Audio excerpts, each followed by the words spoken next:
Okay. டக்குன்னு போய் ரொம்ப அன்பா இருக்கிறதும் அவங்க தான்.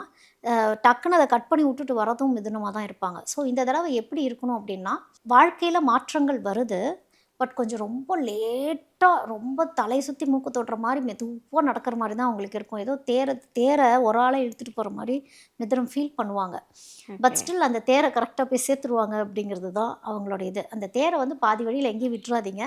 மெதுவா இழுத்துட்டு போய் அத எங்க சேர்க்கணுமோ அத அங்க சேர்த்தீங்க அப்படின்னா, ஆ உங்களுக்கான வருடம் 2026 கொஞ்சம் கஷ்டமா தான் இருக்கும். பட் ஸ்டில் போக போக அ ஓகே.